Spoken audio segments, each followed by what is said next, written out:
साधु साधु साधु समन्ता चक्रवालेषु अत्रा गच्छन्तु देवता सद्धम्मं मुनिराजस्य सुनन्तु सग्मुखदम् धम्मश्रवण कालो अयं भदन्ता धम्मश्रवण कालो अयं भदन्ता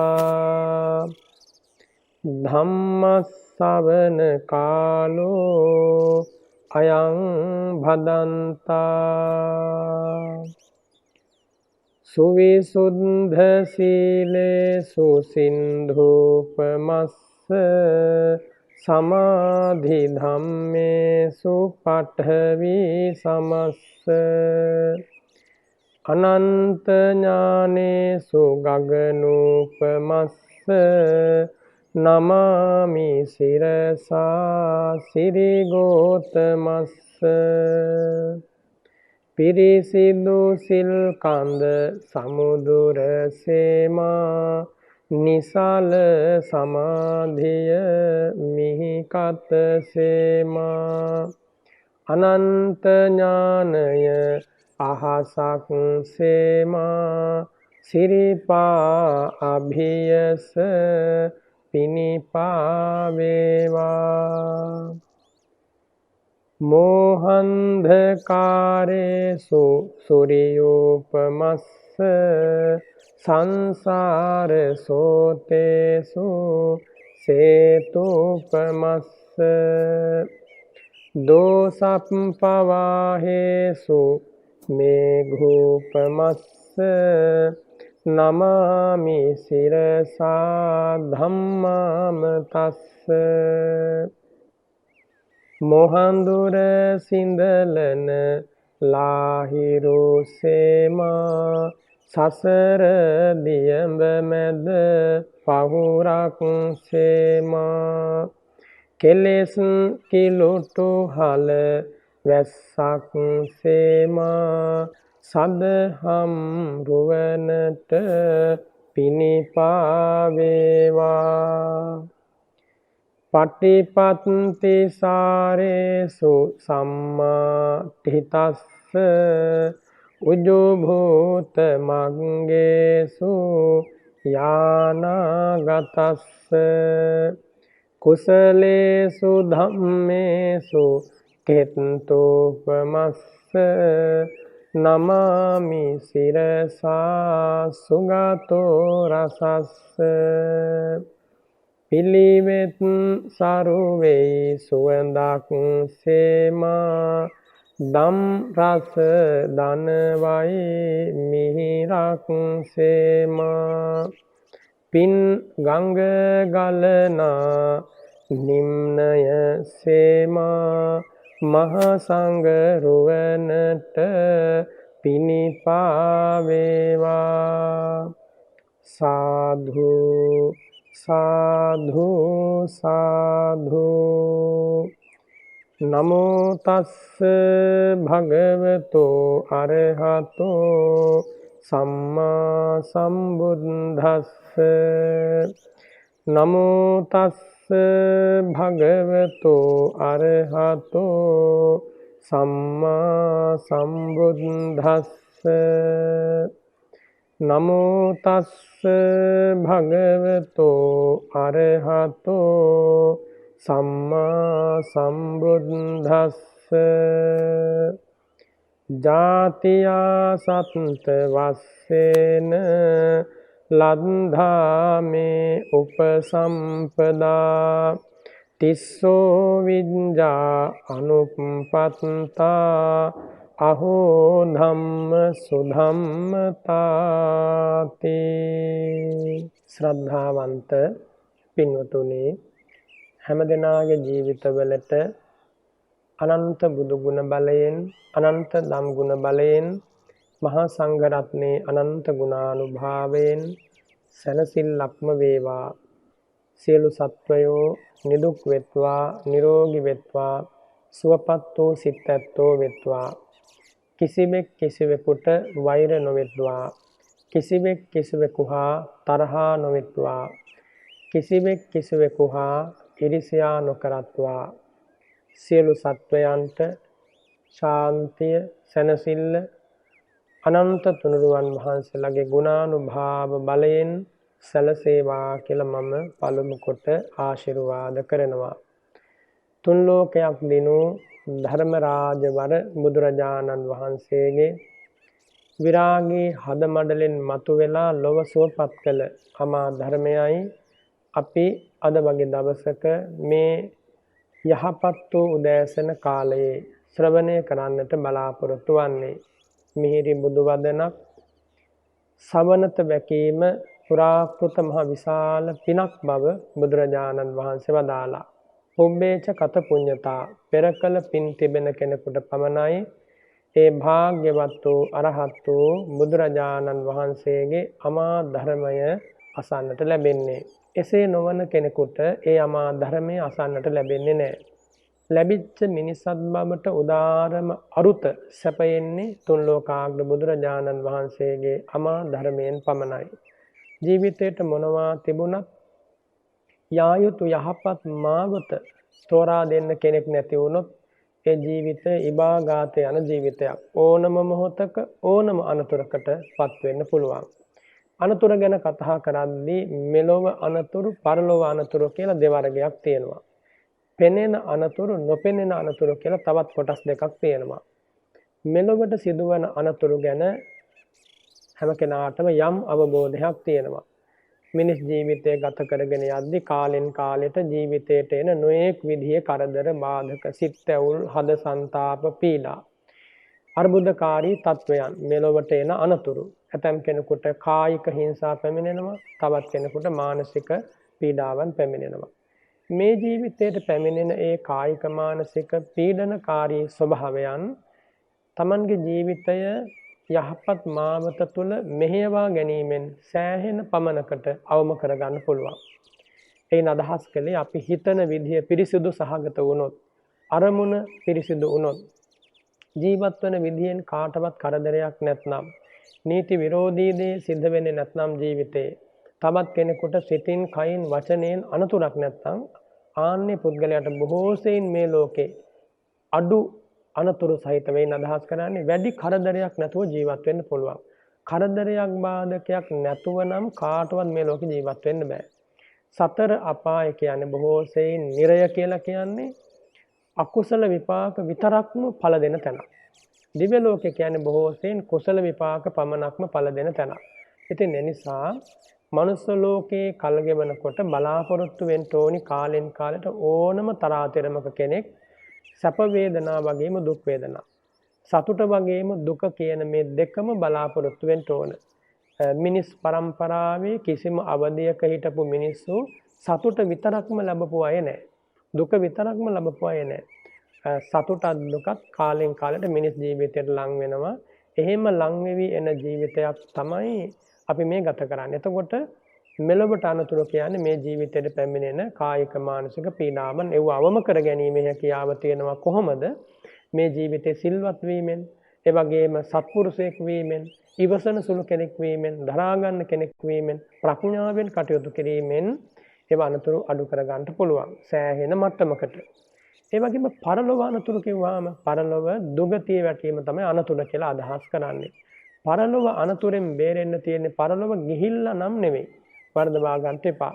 පරලොව ගිහිල්ලා පරලොව අනතුරෙන් බේරෙන්න බෑ. පරලොව යන්න කලින් පරලොවට අනතුරක් නොවන විදිහට මේ ලෝකේ ජීවත් වෙන්න ඕන. එහෙනම් අර මෙලොව අනතුරක් නොවන විදිහට යම් ගිහි කෙනෙක් වේවා පැවිද්දෙක් වේවා ජීවත් වෙනකොටම එයා පරලොවට අනතුරක් කරගන්නේ නැහැ. මෙලොවට අනතුරක් කරගන්න නැති කෙනා ඒකාන්තයෙන් සිල්වතෙක් වෙනවානේ. ගුණවතෙක් වෙනවා. ධර්මයේ හැසිරෙන කෙනා තමයි මෙලොවට එන අනතුරු අඩු කරගන්නේ. එහෙනම් ධම්මෝ හවේ රක්ඛති ධම්මචාරී. ඒ ධර්මචාරී පුද්ගලයාට මේ ජීවිතයත් සුවදායක වෙද්දී ඒ රැස්වන පින නිසා පරලොව ජීවිතයත් සුවදායක වෙනවා, අනතුරු අඩු වෙනවා. ඒක තමයි බුදුරජාණන් වහන්සේ වදාළ මෙලොවටත් පරලොවටත් හිතසුව පිණිස පවතින ශාන්ති මාවත. ඊළඟට මා මුලින් කියවනේ පෙනෙන අනතුරු තියෙනවා, නොපෙනෙන අනතුරු තියෙනවා කියලා.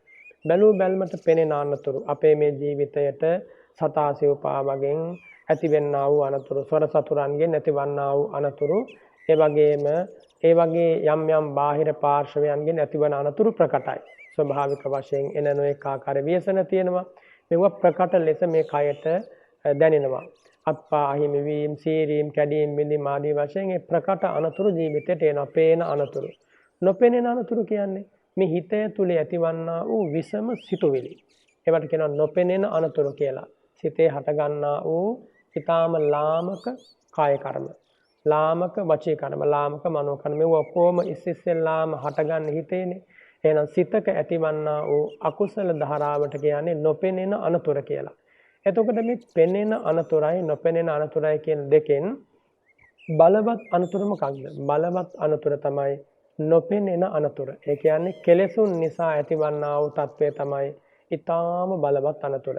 බාහිරින් hina වෙලා සැනසille සතුටින් ඉන්නවා වගේ පෙනෙන්න පුළුවන්. නමුත් ඒ වගේ පුද්ගලයෙකුගේ අභ්‍යන්තරයේ ඇතිවන රාග සිතුවිල්ල, ද්වේෂ සිතුවිල්ල, ව්‍යාපාද සිතුවිල්ල, ක්‍රෝධ සිතුවිල්ල විසින් ඔහුව සෑහෙන දුරකට අගාධයකට ඇදලා දානවා. එනිසා මේ පිරිසුදු ගැම ගැන කතා කරද්දී විශේෂයෙන් සැලකිලිමත් විය යුත්තේ චිත්ත පාරිශුද්ධියයි. ඒකනේ බුදුරජාණන් වහන්සේ වදාළේ සම්බ පාපස්ස අකරණං, හැම අකුසල් දුරු කරන්න. කිසිම අකුසලයකට ඉඩක් සාධාරණයක් දෙන්න එපා ඔබේ හදවතේ. එතනින් නතර වෙන්න එපා. මම පව් නැසූ කෙනෙක් කියලා නතර වෙලා නෙමෙයි. කුසලස්ස උපසම්පදා. එතනින් එහාට දියුණු කළ යුතු යම් කුසල චිත්ත ධාරාවක් වේ නම්, කුසල් පිටුවිලි පරම්පරාවක් වේ නම්, සීලමය වශයෙන් වේවා, සමාධිමය වශයෙන්, ප්‍රඥාමය වශයෙන්, එහෙම නැත්නම් දානමය, සීලමය, භාවනාමය වශයෙන් කොයි ආකාරයෙන් වුණත් කමක් නැහැ. දියුණු කළ යුතු ඒ සිතුවිලි ධාරාව දියුණු කරන්න ඕන. එතකොට කුසලස්ස උපසම්පදා කියන අංගය සම්පාදනය වෙනවා. ඒ දෙක සිද්ධ වෙනකොට, පාපයෙන් වෙන් වෙලා කුසලයේ යෙදෙනකොට ඊළඟට සචිත්ත පරියෝදපන, තම සිත පිරිසුදු වෙනවා. සිත පිරිසුදු වෙන්නේ අකුසල් ඈත් වීමෙන්, කුසල් ලං වීමෙන්නේ. එහෙනම් පාපයෙන් ඈත් වෙනකොට, කුසලයේ පුරුදු වෙනකොට චිත්ත පාරිශුද්ධිය ඇති වෙනවා. ඒක තහවර නැත්නම් ස්ථාවර පාරිශුද්ධියක් කරාගෙන යන්නට නම් ඒ ශ්‍රාවකයාට ඒ අවස්ථාවේදී හොඳ මඟ පෙන්වීමක්, ගුරු ඇසුරක් අවශ්‍ය වෙනවා. සමතමේ වශයෙන්, විදර්ශනාමේ වශයෙන් මනස භාවිතයට ගන්න. ඉතින් කොහොම වුණත් අවසානයේ පිරිසුදු සිතක් ඇති කරගත්තොත් ඔහු තමයි මේ ලෝකේ ජයග්‍රාහකයා කියලා කියන්නේ. ඔහු තමයි මේ ලෝකේ ආශ්චර්යමත් පුද්ගලයා කියන්නේ. ඇයි මේ සිත පිරිසුදු කරනවා කියන කාරණය හැමෝටම කරන්න බෑ. සමහර කෙනෙක් මේ සිත අපිරිසුදු වෙනවා කියලා දන්නේවත් නැහැ. සිතක් අපිරිසුදු වෙනවාය, සිත පිරිසුදු කළ යුතුයි, වස්ත්‍රයක් කිලිටි වෙනවා වගේ මේ සිතත් කිලුට වෙනවා කියන කාරණය ගැන කිසිම අවබෝධයක් නැතුවයි මේ ලෝකේ අති බහුතරයක් ජීවත් වෙන්නේ. එහෙනම් අපි හැමදෙනාම පළමු කොට අවබෝධ කරගන්නට ඕන සිත කිලිටු වෙන එක බොහොම භයානකයි. වස්ත්‍රයක් කිලිටු වුණොත් සෝදලා පිරිසුදු කළ ගන්නට පුළුවන්. කිලිටි වූ සිතට කිලිටි විපාක ලැබෙනවා මෙලොවෙත් පරලොවෙත්. එනිසා සිත පිරිසුදු කරගන්නයි මේ වගේ සොඳුරු උදෑසනක මේ අමා බණපද ඔබේ ජීවිතයට ඇහෙන්නේ. අපට අපේ ජීවිතයේ නොයෙක් විදිහ අවදානම් සහිත අවස්ථාවන්ට මුහුණ දෙන්න සිද්ධ වෙනවා. ඒ වගේම නොයෙක් විදිහේ විසම කරුණු වලට ජීවිතේ මුහුණ දෙන්න සිද්ධ වෙනවා. ඉතින් ඒ නිසා ඔබත් දක්ෂ වෙන්න ජීවිතය සුවපත් කරන්න. තර්ක විතර්ක වල, වාද විවාද වල රටලිලා ජීවිතේ දිනන්න බෑ. කවදාවත් එහෙම දිනපු කෙනෙක් ඇත්තෙත් නෑ. ඒ වගේම කම්මැලි කමෙන් ඉඳලා නින්දට වසඟ වෙලා ජීවිතයක් දිනන්න බෑ. සිහි කල්පනාවෙන්, වීරියවන්ත වෙලා, උද්‍යෝගයෙන් අද කල යුත්තේ අදම කරලායි ජීවිතේ දිනන්න තියෙන්නේ. එනිසා අපේ ජීවිතයට පරාජයක් නැති වෙන්නේ තව කාගේවත් වැරද්දක් නිසා නෙමෙයි. ඒකත් හොඳට සිහි කර ගන්නට ඕන. අන් අයගේ වැරදි අඩුපාඩු නිසා, හැසිරීම නිසා අපටත් බලපෑම් එල්ල වෙන අවස්ථා තියෙනවා. කොහොම වුණත් අපේ ජීවිතේට දුකක් අනතුරක්පත් ඇති වෙනවා නම් ඇති වෙන්නේ අප විසින් කරපු යම් බඳු වූ අකුසල කර්මයක් නිසා.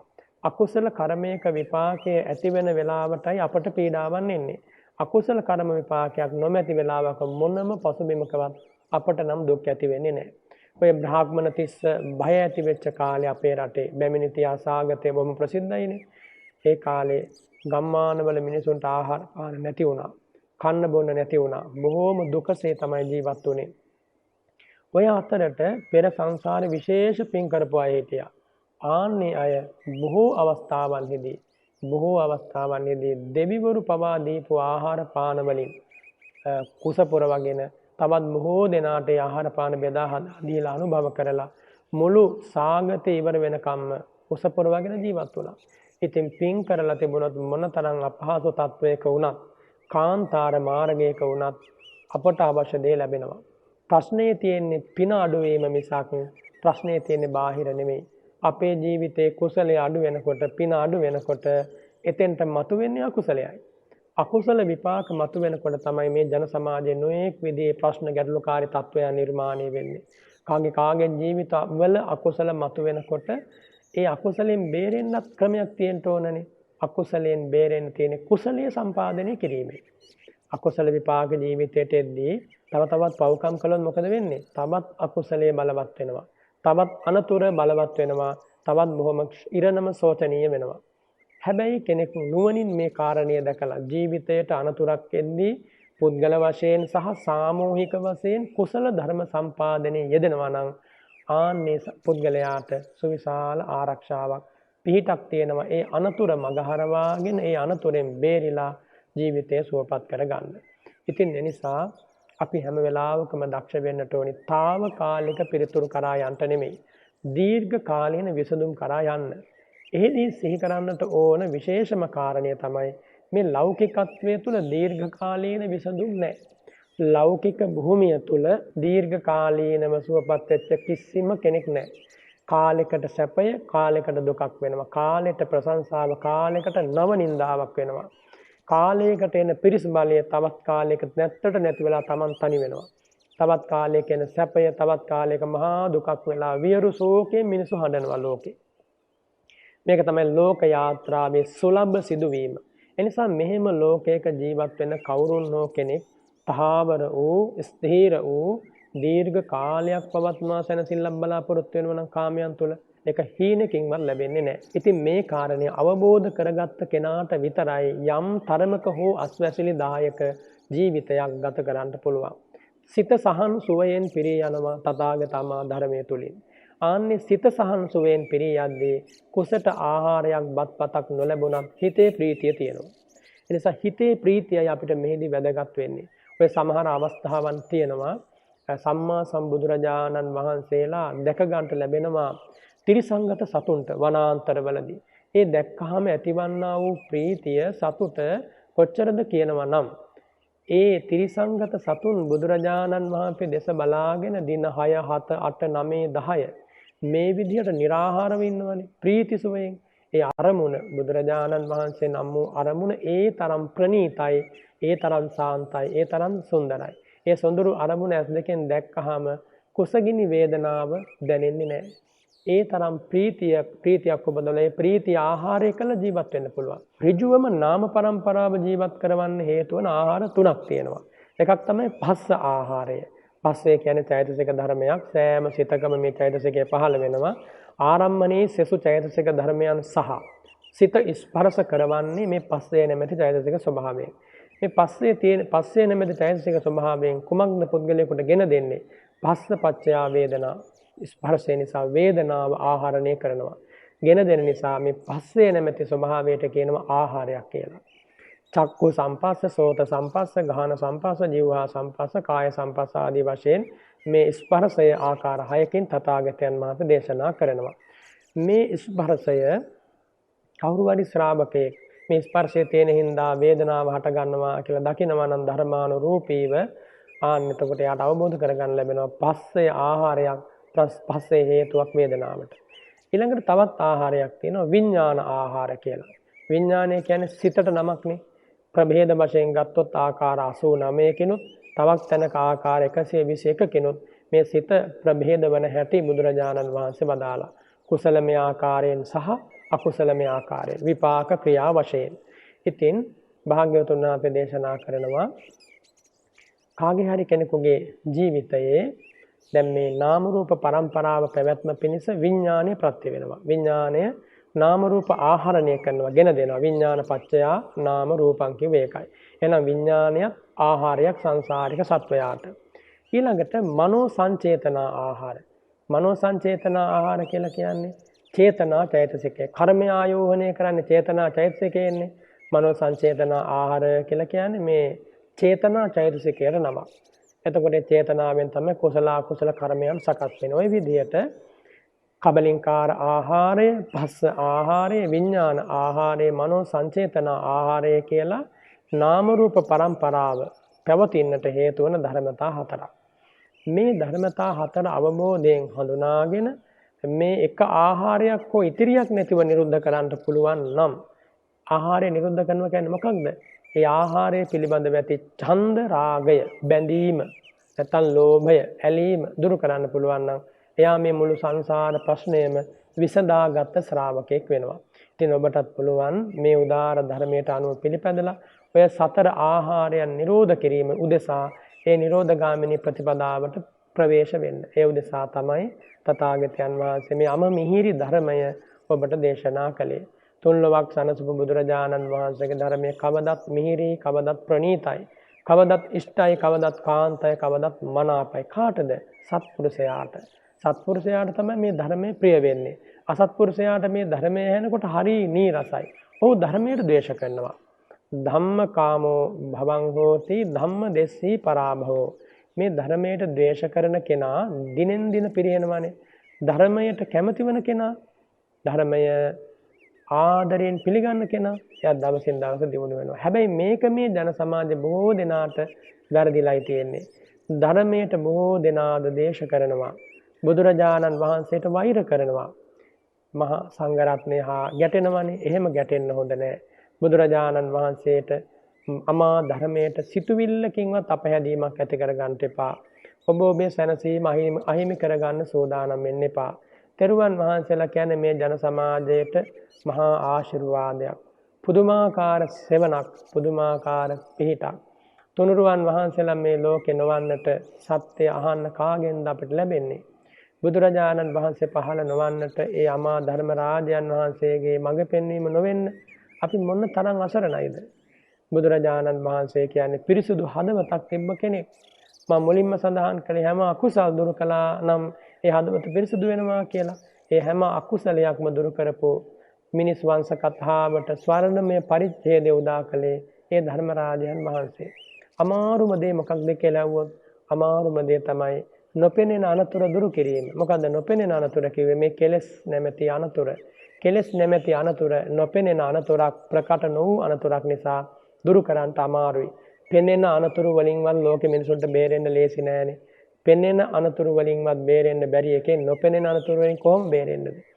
ඒ බුදුරජාණන් වහන්සේ මේ හිත අපිරිසුදු කරන, දුගඳ ගස්සන, අවලස්සන කරන අකුසල් දහම් අවබෝධ කරගෙන ඒ සියල්ලම ඉතිරියක් නැතිව ප්‍රහාණය කළා. සාමාන්‍ය මේ ලෝකෙ මිනිස්සු පාපයන්, අකුසලයන් తాවකාලිකව යටපත් කරනවා. සීලය නිසා ප්‍රාණඝාතයෙන් වෙන් වෙලා, සොරකමෙන් වෙන් වෙලා, වැරදි කාම සේවන ආදියෙන් වෙන් වෙලා කල් ගෙවනවා. ඒ తాවකාලික යටපත් කිරීමක්. හැබැයි මේ తాවකාලික යටපත් කිරීම ඕනම මොහොතක වෙනස් වෙන්න පුළුවන්. ඕනම මොහොතක අනිත් පැත්තට කැරකෙන්න පුළුවන්. මේ කියන්නේ తాවකාලික සැනසීමක් ගැන නෙමෙයි, తాවකාලික වූ අකුසලෙන් අත මිදීමක් ගැන නෙමෙයි, දීර්ඝ කාලීන අත මිදීමක්. පාපයෙන් අත මිදෙනවා දවසකට දෙකකට නෙමෙයි, දීර්ඝ කාලයකට. දීර්ඝ කාලයකට කියලා කිව්වේ කල්ප ගානකට. සමහරට අකුසලෙන් අත මිදෙච්ච අය බ්‍රහ්ම ලෝකවල ඉන්නවා. මහා කල්ප ගණන් ලෝභ සිතුවිලි පහළ වෙන්නේ නැහැ, ද්වේෂ සිතුවිලි පහළ වෙන්නේ නැහැ. හැබැයි මතක තියාගන්න ඕන, මහා කල්ප ගණනක් අකුසලයෙන් ඈත් වෙලා හිටියත් කවදා හෝ දවසක ඒ අකුසලයේ මුළුණු පුටා දමලා තිබුණේ නැත්නම්, මුළුමනින්ම ඉවත් කළා තිබුණේ නැත්නම් කවදා හෝ දවසක අලු යට තියෙන ගිනි පුළිඟුවක් සුළඟ ඇවිල්ලා ඉන්ධන වැටිලා නැවත ගිනි ජාලාවක් වෙනවා වගේ ආයෙමත් ඒ ක්ලේශය හට ගන්න පුළුවන් හදවතේ. ඉතින් ඒක බොහොම අනතුරුදායකයි. ඉතින් ඒ අනතුරුදායක බව తాවකාලිකව හෝ යටපත් කරගෙන දීර්ඝකාලීන ක්ලේශ ප්‍රහාණයක් පිණිස පිළිපැදීමටයි බුදුරජාණන් වහන්සේ මුළු මනින්ම අවවාද කරන්නේ, අනුශාසනා කරන්නේ.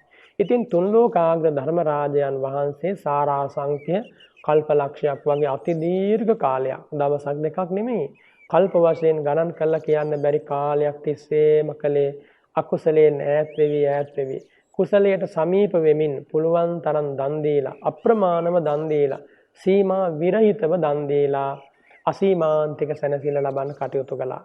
පින්වතුනි, නිවන කියන්නේ සීමා සහිත සැනසෙල්ලක් නෙමෙයි, අසීමිත සැනසීමක්. ලෝකේ දුක ගැන කතා කරනවනේ බොහෝ දෙනා. හැබැයි එයාට දුක ගැන හරි අවබෝධයක් නැහැ. දුක කියන්නේ මහා සාගරයටවත් උපමා කරන්න බැරි සුවිශාල ධර්මපරයායක්.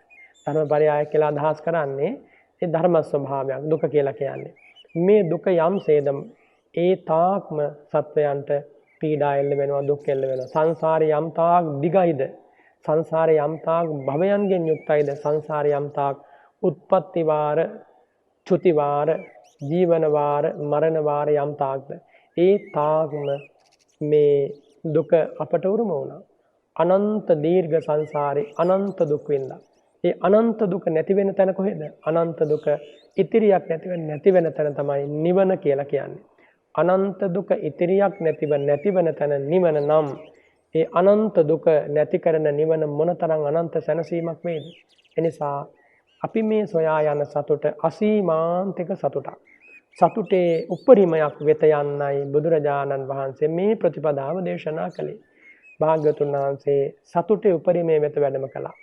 භාග්‍යවතුන් වහන්සේ සැනසෙල්ලේ හිණිපෙත්ත වෙත වැඩම කළා. භාග්‍යවතුන් වහන්සේ ශාන්තියේ, භාග්‍යවතුන් වහන්සේ කරුණාවේ, මුදිතාවේ, අස්වැසිල්ලේ ඉහළම තැන වැඩ ඉඳලයි ලොවට අස්වැසිලි ලබා දෙන මේ අමා ධර්මය දේශනා කොට වදාළේ.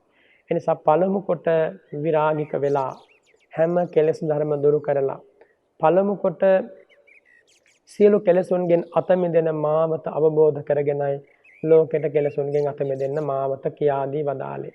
අරහන්සෝ භගවා, පළමු කොටම ඒ භාග්‍යවතුන් වහන්සේ අරහම් භාවයටපත් වුණා. හැම අකුසල් දුරු කළා. හදවත පිරිසිදු වුණා. පිරිසිදු හදවතක මිහිරියාව ලෝකෙට බෙදා දුන්නා. ඒ වගේම සියල්ල අවබෝධ කළා. සම්මා සම්බුද්ධෝසෝ භගවා, ඒ සියල්ල අවබෝධ කරගෙන සියල්ල අවබෝධ කරන මාවත ඒ බුදුරජාණන් වහන්සේ අපට දේශනා කළා. ඊටාම ලස්සන, ශාන්ත, සුන්දර, සංවර, පිරිසිදු, සීලාචාර සම්පන්න ජීවිතයටයි විද්‍යාචරණ සම්පන්න ජීවිතය කියන්නේ. ඥාන බලය නිසා හිත පිරිසිදුයි. අනන්ත සංසාරයේ පුණ්‍ය බලය සහ මේ ජීවිතයේ පෙර සංසාරයේ පිටු භ්‍රමචර්යාව නිසා කයත් පිරිසිදුයි. ඒ වගේම කතා කරන වචන අෂ්ටාංග සමන්නාගතයි. සිරිමුව මඩලින් මහනෙල් මල් සුවඳ විහිදෙනවා. ඒ නිසා මුව මඩලත් පිරිසිදුයි.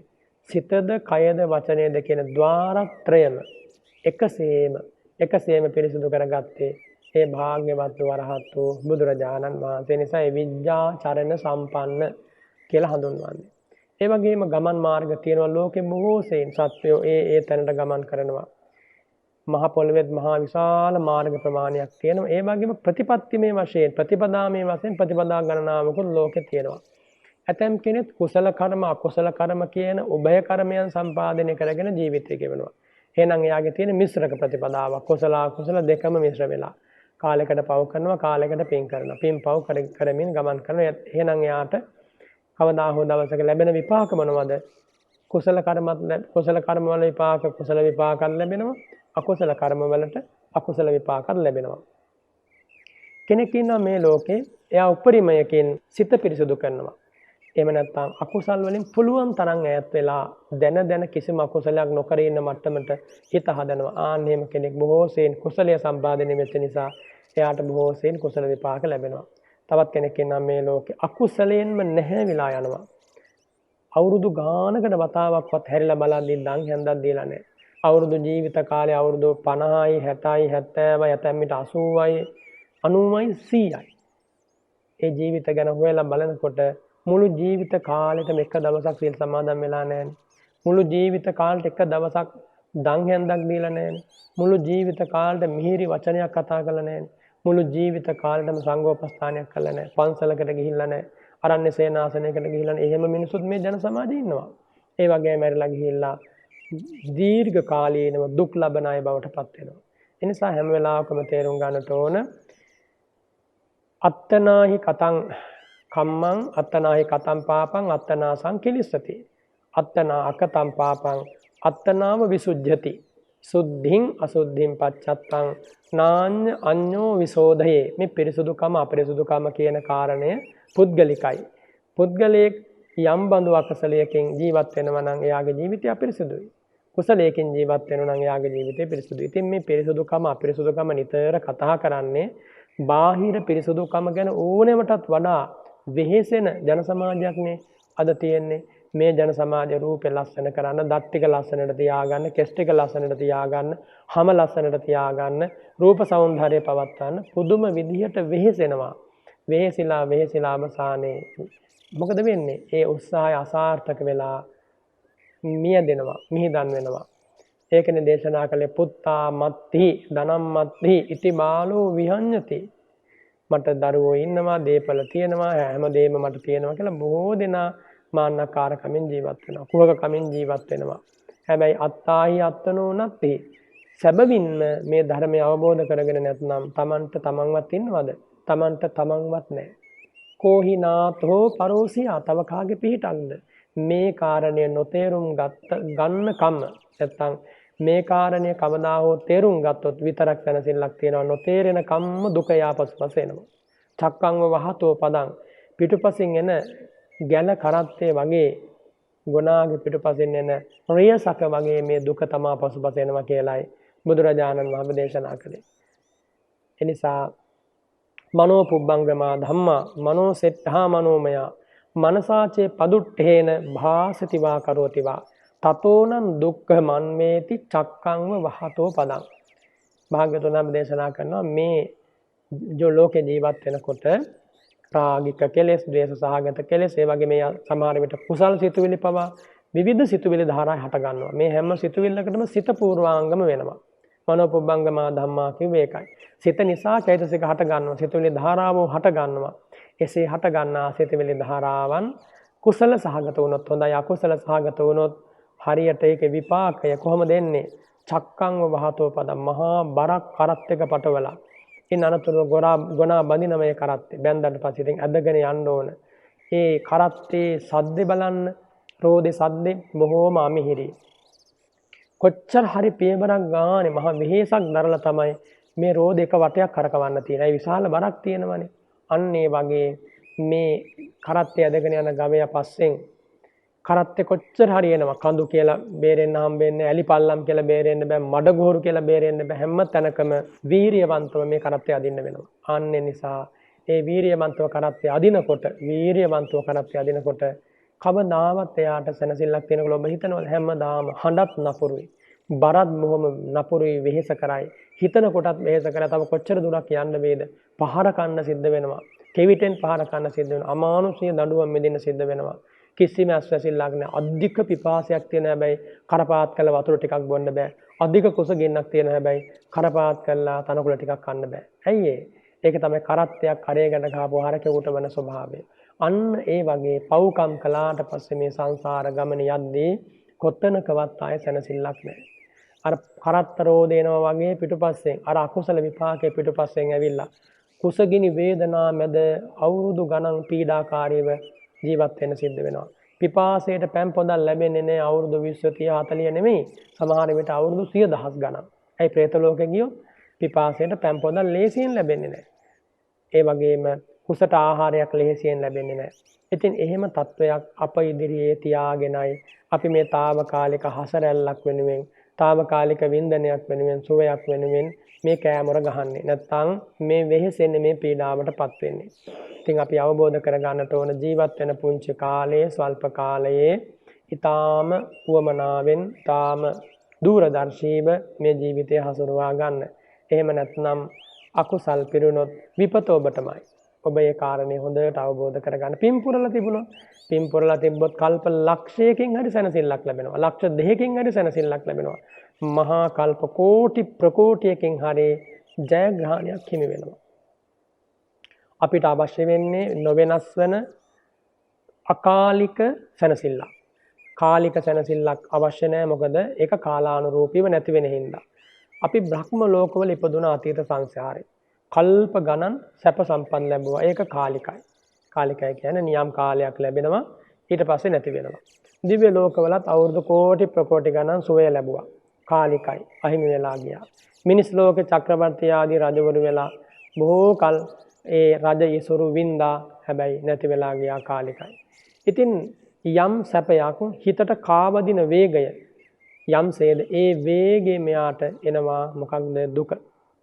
ඉතින් ඒ නිසා යමකට සංසාරේ බැඳුනා නම් පිටුපසින් ආවේ දුකයි. ඒ ලැබපු සෑම සැපයක්ම දුකක් වෙලා අවසන් වෙලා යද්දී බුදුරජාණන් වහන්සේ වදාරනවා එකම සැපයක් තියෙනවා. ඒ සැපය එහෙම දුකක් වෙලා අවසන් වෙලා යන්නේ නැහැ. ඒ සැපයට දුක හෝ සැප කියලා ලෞකික ලෝකේ තියෙන මිනුම් දඬු මිශ්‍ර වන්නේත් නැහැ. ඒක අවේදිතයි. විඳින සැපයක් තමයි ලෝකේ හැමදාම තියෙන්නේ. විඳින සැපයක්. එහෙම නැත්නම් විඳින දුකක්. මේ අපි කතා කරන තථාගතයන් වහන්සේගේ අමා ධර්මයේ තුලින් මතු කරලා දෙන හැම කෙලෙස් පහව ගිය ශාන්ත අජර අමෘතමා නිර්වාණය කියන්නේ අවේදිත සැපයක්. විඳින සැපයක් නෙමෙයි. එහෙනම් කොහොමද විඳින සැපයක් නොවේ නම් ඒක සැපයක් කරගන්නේ? ඉතින් සාරිපුත්‍ර ස්වාමීන් වහන්සේ දේශනා කරනවා අවේදිත මිදමෙත්ත ආවසෝ සුඛං කියලා. නිවන තියෙන එකම සැනසෙල්ල නොවිඳීමමයි. එහෙනම් මේ ලෝකේ සියලු සැපයන් විඳින සැපයන් වෙද්දී තථාගතමා ධර්මයේ තුලින් මතු කරලා දෙන ඒ ප්‍රතිපදාවෙන් මතු කරලා දෙන නිර්වාණය කියන්නේ අවේදිත සුවයක්. අවේදිත සැනසෙල්ල. ආන්නේ අවේදිත සැනසෙල්ල විතරයි අපට තියෙන එකම අකම්පිත සැනසීම. ඉතින් මේ සැනසීමට කවදා හෝ යනවා අමා ධර්මයේ තුලින් මේ ජීවිතය පෝෂණය කරගෙන තිබුණොත්. අපේ බුදුරජාණන් වහන්සේගේ ශාසනයේ රහතන් වහන්සේ නමක් හිටියා බද්ද මහා රහතන් වහන්සේ.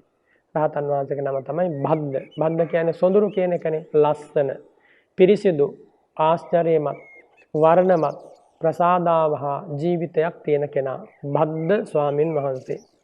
ඉතින් මේ බද්ද ස්වාමින් වහන්සේ ඊටාම කුඩා කාලේ රහත් වෙලා උපසම්පදාවත් ලැබලා බුදුරජාණන් වහන්සේගේ ශාසනයේ විශේෂ වශයෙන් බබලවාලු රහතන් වහන්සේ නම.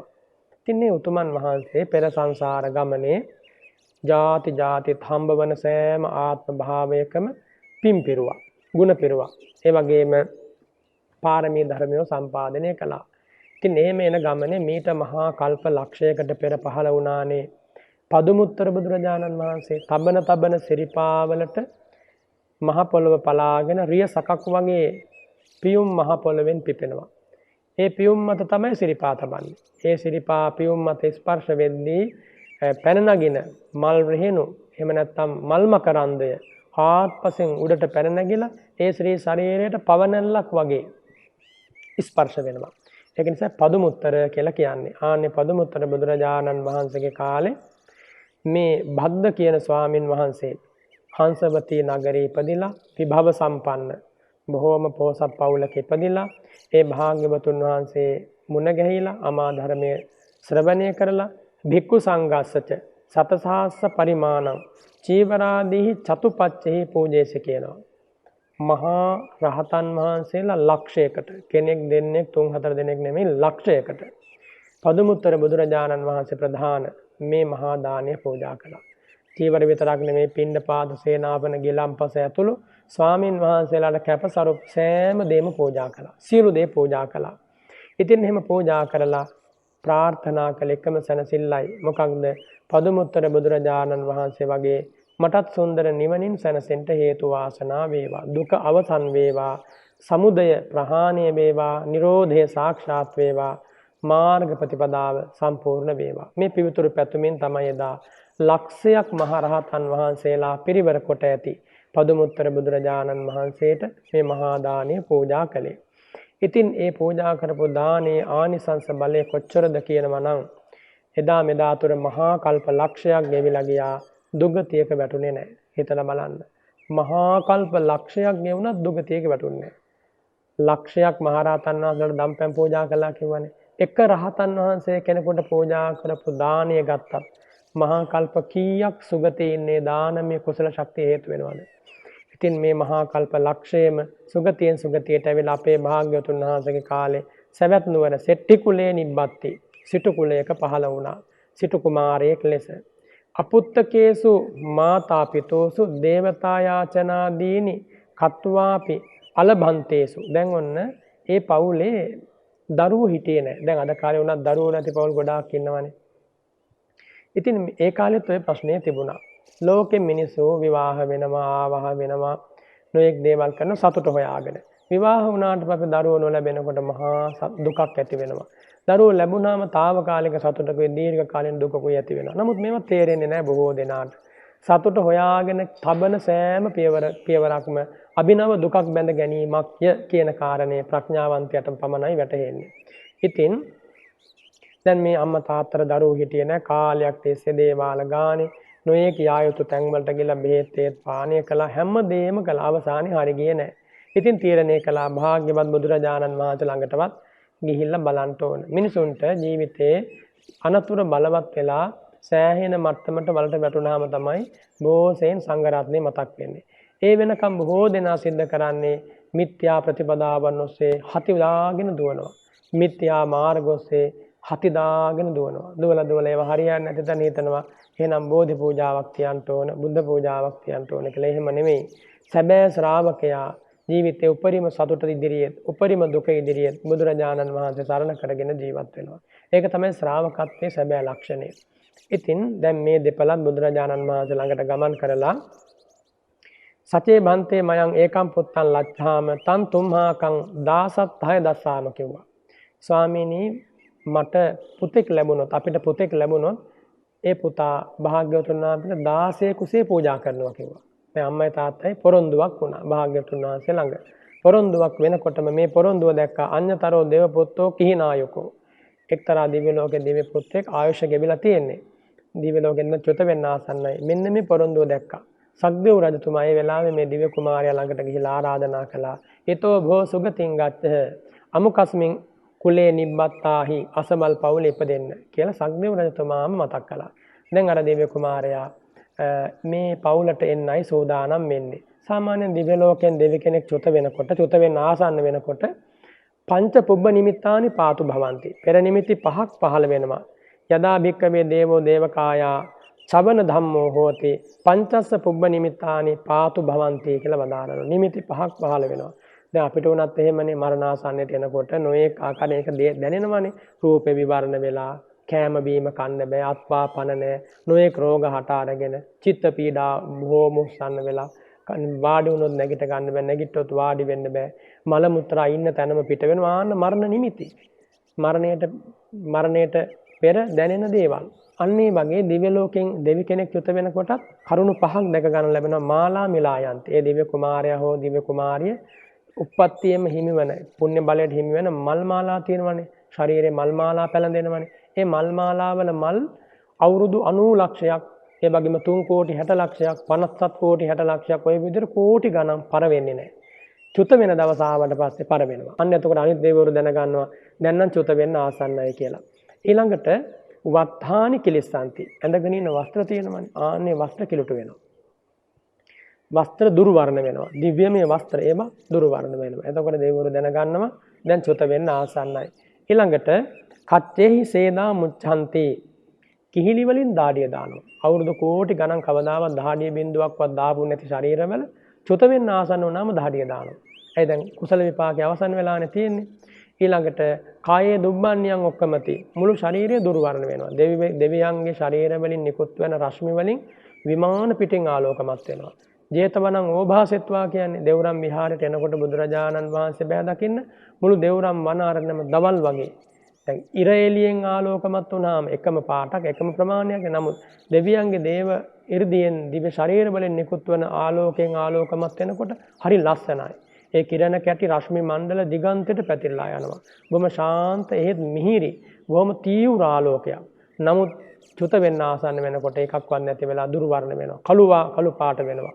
ඒ වගේම සකේ දේවෝ නාබිරමන්ති දේවාසනේ. තමන්ට හිමි වෙලා තියෙන දිව්‍යමය ආසනයක් තියෙනමනේ. ආන්නේ ආසනේ කැමැති වෙන්නේ නැති දිව්‍යමය ආහාර පාන කන්න අනුභව කරන්න එපා වෙනවා. ඔන්න ඔය එතකොට දැනගන්නවා එහෙනම් දැන් දිව්‍ය ලෝකෙන් චුත වෙන්න ආසන්නයි. ඒ වෙලාවේ දෙවිවරු එකතු වෙලා ඒ දෙවියට පිහිට වෙනවා. කොහොමද පිහිට වෙන්නේ? ඊතෝ භෝ සුගතින් ගච්ඡ. ඔබ මේ මනුෂ්‍ය ලෝකෙන් චුත වෙලා දිව්‍ය ලෝකෙන් චුත වෙලා මනුෂ්‍ය ලෝකෙට යන්න කියලා මනුෂ්‍ය ලෝකෙට යන්න පාර පෙන්වනවා. බුද්ධෝත්පාදයක් තියෙන කාලයක. ඉතින් මේ දිව්‍ය කුමාරයාත් අර අම්මා තාත්තා ළඟට ආවා. ටික කාලයක් යනකොට බොහොම ලස්සන රූපයක් තියෙනවා, හැඩිදැඩි රූපයක් තියෙන හින්දා නමක් ලැබුවා බද්ද කියලා. අවුරුදු 7යි දැන් වයස. පුංචි පුතාට අවුරුදු 7ක් වෙනකොට මහා පෙරහරකින් සරසගෙන අම්මයි තාත්තයි ඥාති විශාල පිරිසක් දැන් සිටු පවුලක්නේ. විශාල පෙරහරකින් මේ පුංචි පුතාව සරසගෙන රජ කුමාරයෙක් වගේ කැඳවාගෙන ගියා භාග්‍යවතුන් වහන්සේ ළඟට. ඇයි ඒ? පොරොන්දු විශ්ත කරන්න. කිව්වනේ ස්වාමීනි දරුවෙකු ලැබුණොත් භාග්‍යවතුන් වහන්සේ පූජා කරනවා කියලා. ආන්න පොරොන්දු විශ්ත කරන්න එකම පුතා කැඳවාගෙන ගියා පෙරහරකින්. අයන්සෝ භන්තේ තුම්මේ ආයාචිත්වා ලද්දදාරකෝ ස්වාමීනි මේ දරුවා ලැබුණේ භාග්‍යවතුන් වහන්සේ ඉදිරියේ පොරොන්දු වෙච්ච නිසා. ඒ නිසා මේ අපිට අයිති දරුවෙක් නෙමෙයි භාග්‍යවතුන් වහන්සේට අයිති දරුවෙක් කියලා බාර කළා. භාග්‍යවතුන් වහන්සේ බදාරනවා ආනන්ද ස්වාමීන් වහන්සේ අමතලා ඉමං පබ්බාජේහි මෙන්න මේ පුංචි පුතා මහාන කරන්න කිව්වා ආනන්ද ස්වාමීන් වහන්සේ. ඒ වෙලාවෙම මහාන කළා. එහෙම වදාරලා භාග්‍යවතුන් වහන්සේ සුවඳ කුටියට වැඩම කළා. ඉතින් මේ පුංචි පුතා මහාන කරද්දී තේරෝ සංඛේපේන විපස්සනා මුඛං ආචික්කි. කෙටියෙන් විපස්සනා භාවනාව කිව්වා. අර පදුමුත්තර බුදුරජාණන් වහන්සේ අතුරු ලක්ෂයක් රහතන් වහන්සේලාට දන් දීපු පින තියෙනවනේ අන්න මතු වුණා. මතු වෙලා එදා දවසේ එදාම පැවිදි වෙලා එදා දවසේ පහවදා ඉර උදා වෙන්න පෙර මහ පොළොව කම්පා කරමින් රහත් වුණානේ. පුංචි ළමයෙක් දැන් අවුරුදු 7ක කෙනෙක් මහා රහත් භාවයටපත් වුණා. ඉතින් දවසක් දා සමීප දවසක සමීප මොහොතක භාග්‍යවතුන් වහන්සේ මේ පුංචි ස්වාමීන් වහන්සේට කතා කරනවා භද්ද කියලා. නම තමයි භද්ද. ඒහි භද්ද කියලා කිව්වා. භද්ද මෙහෙ එන්න. මෙහෙම කතා කළාට පස්සේ ඒ වෙලාවෙම විශේෂ උපසම්පදාවක් බුදුරජාණන් වහන්සේ ලබා දුන්නා. සාමාන්‍යයෙන් උපසම්පදාවක් ලැබෙන්නේ පුරා අවුරුදු 20ක් වයසෙන් අවුරුදු 20ක් වෙන්නට ඕනි. පැවිදි වෙලා ඉතින් කොච්චර හරි කමක් නැහැ. අවුරුදු 20ක් නම් එයාගේ වයස එයාට උපසම්පදාව ලබා දෙනවා. නැත්තම් ඊට අඩු උපසම්පදාව දැන් කාලේ ලබා දෙන්නේ නැහැ. ඒ කාලේ භාග්‍යවත් බුදුරජාණන් වහන්සේට පුළුවන් විශේෂ උපසම්පදාවක් ලබා දෙන්න. ඒ උපසම්පදාවට කියන්නේ බුද්ධූපසම්පදා නාම කිරේසා කියලා. ඒක බුද්ධූපසම්පදාව භාග්‍යවතුන් වහන්සේගෙන් ලැබෙන. ඉතින් මේ පුංචි ස්වාමීන් වහන්සේට ලැබුණ අවුරුදු 7න් මහරහත් වෙලා අවුරුදු 7න් උපසම්පදා ස්වාමීන් වහන්සේ නමක් වුණා. ආශ්චර්යමත් බව බලන්න. පින් රැස් කරපුවා ලැබෙන සැනසීම. දැන් අවුරුදු 7 ඉඳන්ම අවුරුදු ගාණක් වැඩ හිටියා මහරහතන් වහන්සේ නමක් ලෙස. හිතේ පීඩාවකුත් නැහැ, ගතේ පීඩාවකුත් නැහැ. හැමතැනම සතුට. පුංචි කාලේ ඉඳන් ලෝකෙට බණ කියනවා. ලෝ සතුන් විශාල පිරිසක් ධර්ම මාර්ගයේ පිහිටෙව්වා. අම්මා තාත්තා දෙන්නට බණ කිව්වා. පුංචි මොල කැටි මුයින් අම්මා තාත්තා දෙන්නත් මගපල ලාභීන් බවට පත් වෙන්න ඇති. කොහොම වුණත් මේ රහතන් වහන්සේ වදාරනවා ඒක පුත්තෝ අහං ආසී පියෝ මාතු පියෝ පිතු බහුවි වතචරියාහි ලද්ධෝ ආයාචනාහිත පිරිනිවන් පාන ආසන්නේ. නැත්තම් සමීප කාලේ එහෙම නැත්තම් අරහත් වෙනපත් වූ විගස වදාරනවා මම පවුලේ එකම පුතා මගේ අම්මටයි තාත්තටයි මම විතරයි පුතෙක් හැටියට හිටියේ. මමත් ලැබුණේ බොහොම කාලයක් බොහොම දුකසේ අම්මා තාත්තා දෙන්න බුදුරජාණන් වහන්සේ ළඟට ගිහලා පොරොන්දු වුණාට පස්සේ තමයි මම හම්බ වුණේ. තේච මං අනුකම්පාය අත්තකාමා හිතේසිනෝ උභෝ පිතාච මාතාච බුද්ධස උපනාමයෝ. ඉතින් අවුරුදු 7ක් වෙනකොට මගේ අම්මයි තාත්තයි දෙන්න මා කැඳවාගෙන ඇවිල්ලා බුදුරජාණන් වහන්සේට පූජා කළා. කිච්ඡාලද්දෝ අයම් පුත්තෝ සුකුමාලෝ සුඛේදිතෝ ඉමන් දදාම තේනාත ජිනස්ස පරිචාරකං. ස්වාමීන් තුන් ලෝකාග්‍ර ධර්ම රාජයාණෙනි මේ පුංචි පුතා ලැබුණේ බොහොම අමාරුවෙන්. භාග්‍යවතුන් වහන්සේට බාර වෙච්ච නිසා පොරොන්දු වෙච්ච නිසා මේ දරුවා අපිට අයිති නෑ, භාග්‍යවතුන් වහන්සේට අයිති. මේ පුතාව පිළිගන්න කියලා ආරාධනා කළ බාර දුන්නා. භාග්‍යවතුන් වහන්සේ පිළි අරගෙන ආනන්ද ස්වාමීන් වහන්සේට පැවරුවා, පැවිදි කළා.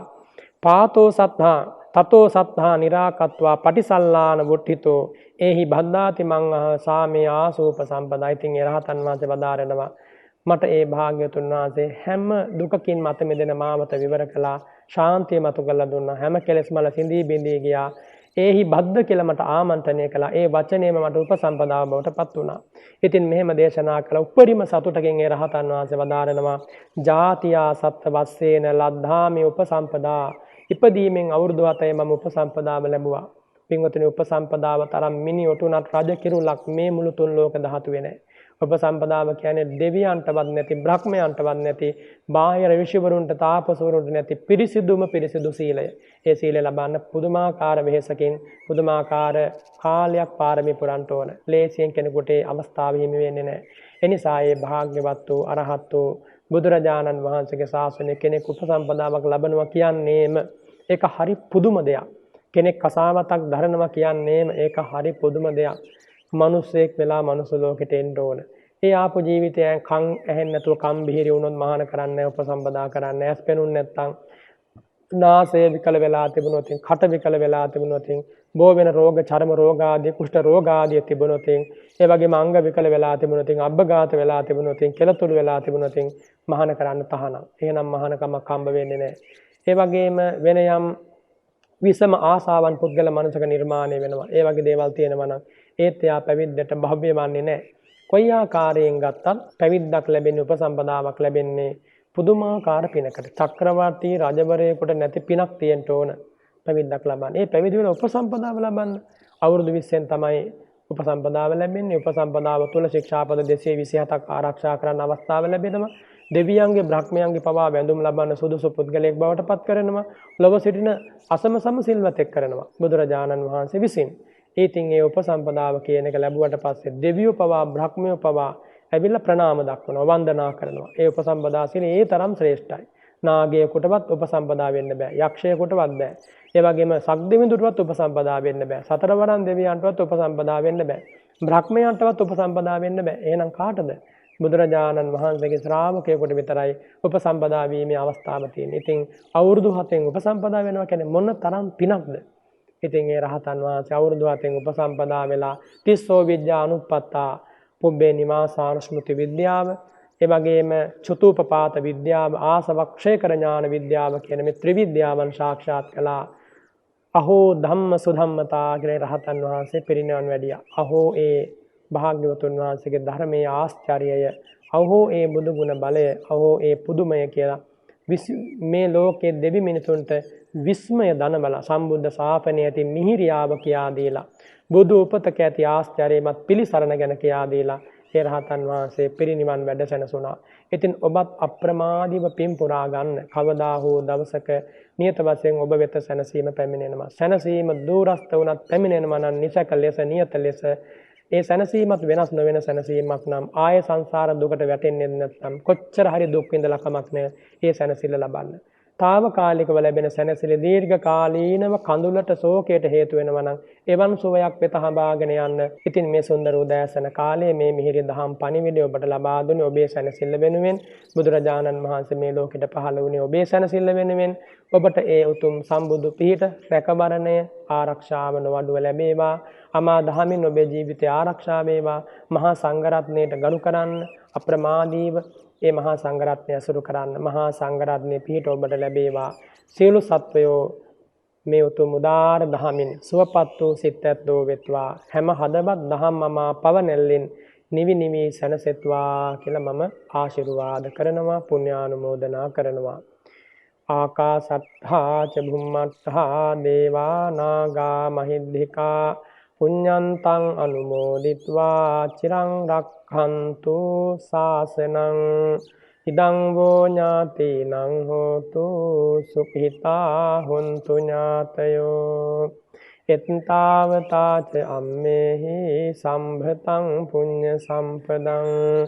සම්මේ සත්තා අනුමෝදන්තු සබ්බ සම්පත්ති සිද්ධියා. ධර්ම ශ්‍රවණානි සංස බලයෙන් ඔබ හදවත නිදුක් නිරෝගී වේවා, සුවපත් වෙත්වා. හැම දුකින් අත මිදී ශාන්ත සුවයෙන් සුවපත් වෙත්වා. අභිවාදන සීලිස්ස නිච්ඡං වද්ධා පචායිනෝ චත්තාරෝ ධම්මා වද්ධන්ති ආයුවන්නෝ සුඛං බලං. ආයු ආරෝග්‍ය සම්පත්ති සග්ග සම්පත්ති මේවච අත්ථෝ නිබ්බාන සම්පත්ති හිමිනාතේ සමිඤ්ඤතු. සාධු සාධු සාධු.